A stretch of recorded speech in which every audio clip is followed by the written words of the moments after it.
Wabarakatuh. Di sini kami dari kelompok 8 akan presentasikan hasil kerja dari kelompok kami yang berjudul Pendidikan Profesi Guru. A. Konsep sumber daya manusia. Pengertian sumber daya manusia atau SDM menurut Hadari Nawawi yang dimaksudkan sebagai pengertian sumber daya manusia adalah meliputi 3, yaitu A. Sumber daya manusia adalah manusia yang bekerja di lingkungan suatu organisasi atau disebut juga dengan personil, tenaga kerja, pegawai, atau karyawan. B. Sumber daya manusia adalah potensi manusiawi sebagai penggerak organisasi dalam mewujudkan eksistensinya. C. Sumber daya manusia adalah potensi yang merupakan aset dan fungsi sebagai modal non-material atau non-finansial di dalam organisasi bisnis yang dapat diwujudkan menjadi potensi nyata atau real secara fisik dan non-fisik dalam mewujudkan eksistensi organisasi. Nah, tujuan dari sumber daya manusia itu sendiri adalah meningkatkan kontribusi produktif orang-orang yang ada dalam lembaga maupun perusahaan melalui sejumlah cara yang bertanggung jawab secara strategis, etis, dan sosial. Tujuan ini menuntun studi dan praktik manajemen sumber daya manusia yang umumnya juga dikenal sebagai manajemen personalia.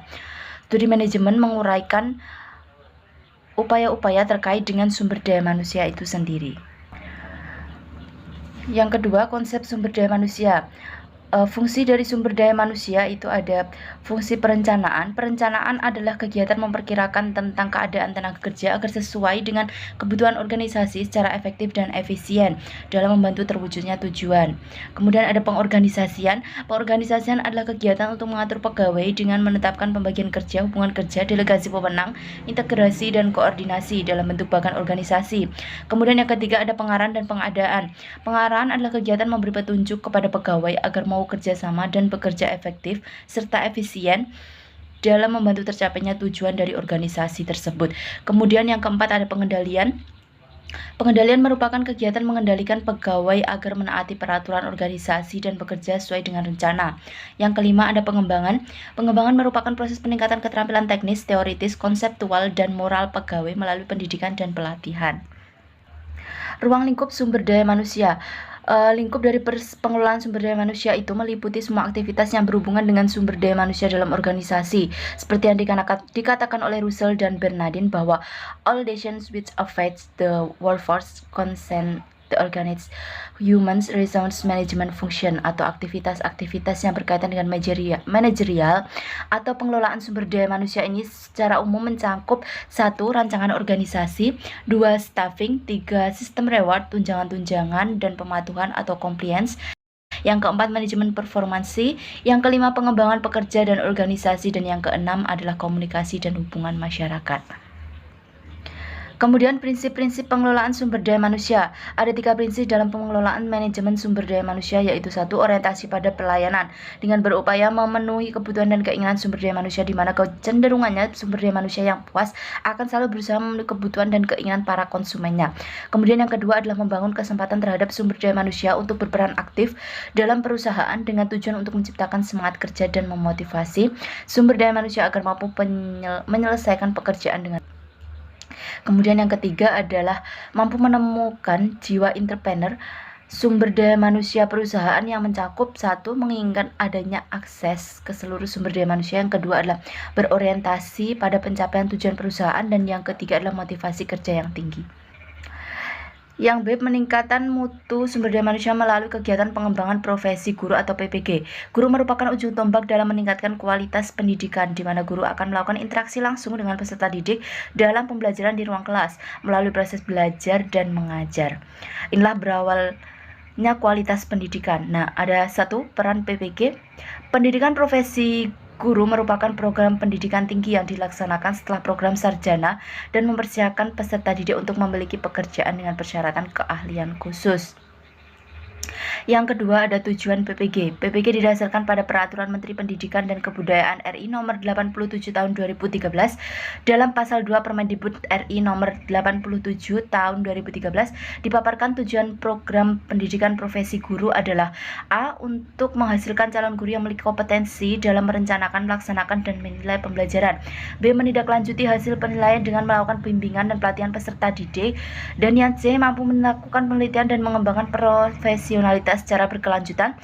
Sementara itu, program PPG sendiri itu diselenggarakan oleh PPG diselenggarakan oleh perguruan tinggi yang memiliki lembaga pendidikan tenaga kependidikan yang memenuhi persyaratan dan ditetapkan oleh menteri. Nah, adapun dari kegiatan dari pengembangan PPG adalah beberapa strategi yang sejauh ini telah dikembangkan oleh pemerintah Indonesia menurut Dian Mahsunah, antara lain satu in-house training atau IHT. Pelatihan dalam bentuk IHT adalah pelatihan yang dilaksanakan secara internal di KGG atau MGMP, sekolah atau tempat lain yang ditetapkan untuk menjalankan pelatihan. Yang kedua adalah program magang. Program magang adalah pelatihan yang dilaksanakan di institusi atau industri yang relevan dalam rangka meningkatkan kompetensi profesional guru. Program magang ini terutama diperuntukkan bagi guru kejuruan dan dapat dilakukan selama periode tertentu, misalnya magang di industri otomotif yang sejenisnya. 3 adalah kemitraan sekolah. Pelatihan melalui kemitraan sekolah dapat dilaksanakan bekerja sama dengan institusi pemerintah atau swasta dalam keahlian tertentu. Pelaksanaan dapat dilakukan di sekolah atau di tempat mitra sekolah. Yang keempat adalah belajar jarak jauh.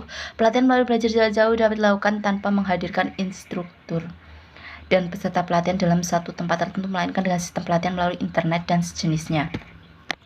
Kemudian yang kelima adalah pelatihan berjenjang dan pelatihan khusus. Pelatihan jenis ini dilakukan di P4TK atau LPMP dan lembaga ini yang diberi wewenang, di mana program pelatihan disusun secara berjenjang melalui dari jenjang dasar, menengah, lanjut, dan tinggi. Kemudian yang keenam adalah kursus singkat di LPTK atau lembaga pendidikan lainnya. 7 pembinaan internal oleh sekolah. 8 pendidikan lanjut atau pembinaan profesi guru melalui pendidikan lanjut juga merupakan alternatif bagi pembinaan profesi guru di masa mendatang.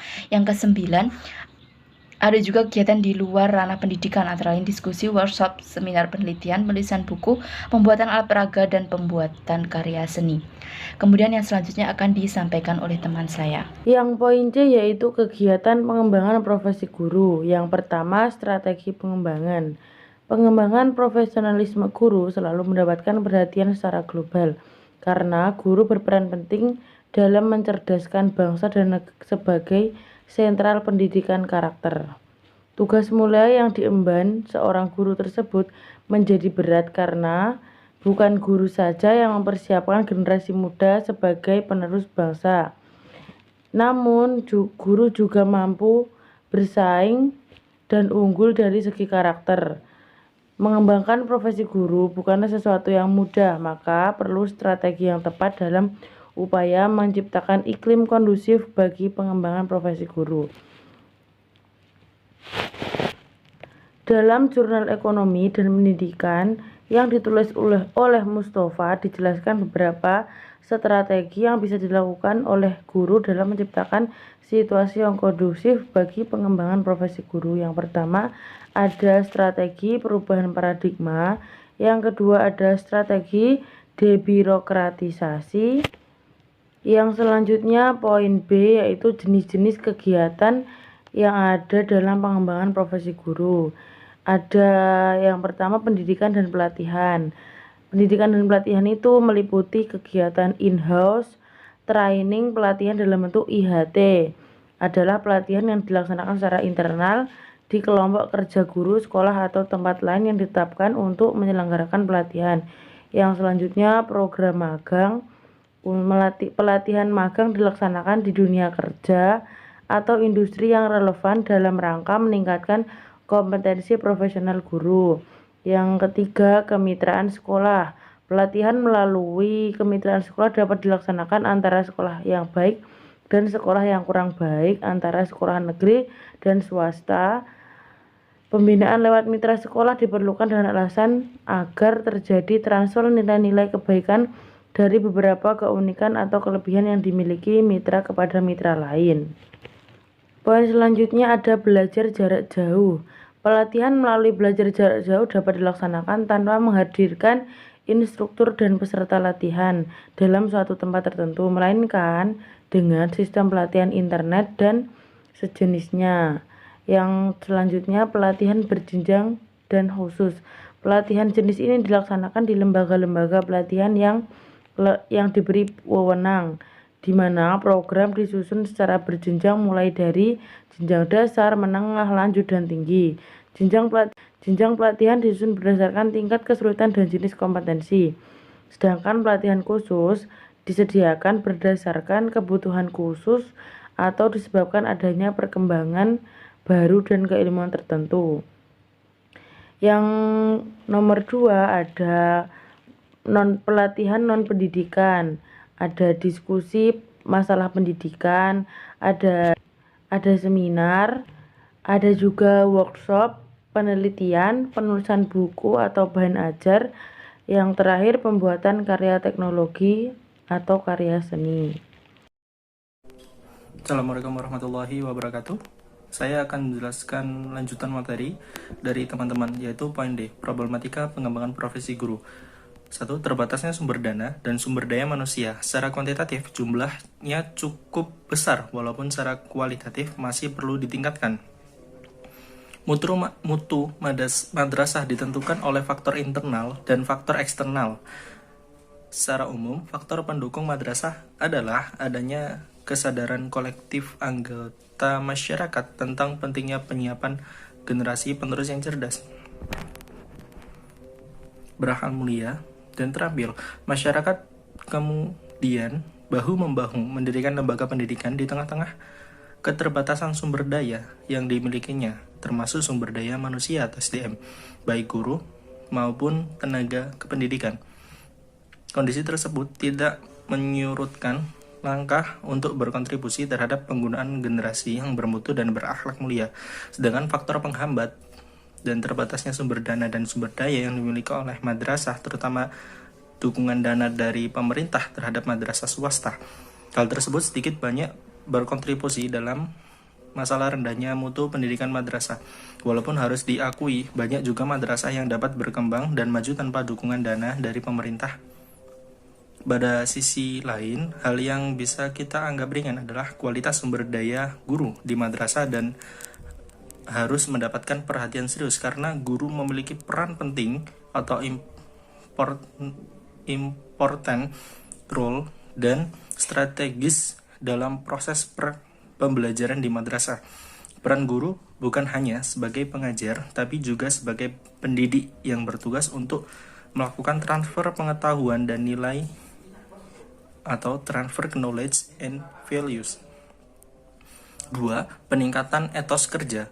Masalah peningkatan etos kerja bukanlah pada aspek menggenjot motivasi kerja saja, melainkan juga merupakan masalah peningkatan dalam mutu produk kerja sebagai implikasi dari etos kerja seorang. Ada kaitan yang erat antara mutu produk kerja, profesionalisme, dan etos kerja atau dapat menunjukkan performa kinerja yang baik.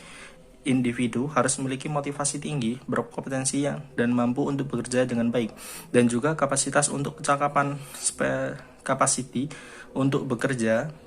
Begitu juga dalam rangka meningkatkan etos kerja yang merupakan perlengkap dari usaha untuk meningkatkan kualitas produk dan semangat profesionalisme.